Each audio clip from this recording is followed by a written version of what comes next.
Alright guys, so this is a little close-up and first-person view of how to tie this Becket hitch. Okay, so I've got my working end of my rope and the eye of my hammock.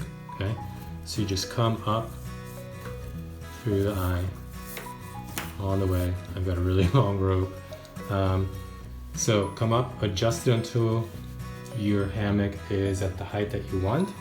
Okay, and you just take this part, make a little loop like this, okay, and then take the loose end and just bring it back through that loop, okay, and then the end that's attached to your tree, just tighten that down and it tightens the whole knot down. And this is super easy, you're super fast, and holds a lot of weight.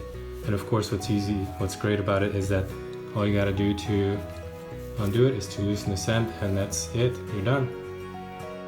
So one more time guys, that is the Becket hitch. Super fast, easy, and strong way to hang your hammock. This is Ben with Hammock Gurus. Thanks for watching. Please like and check out our site for more tips and comprehensive buying guides for some of the best hammocks out there. Thanks guys, and keep hammocking.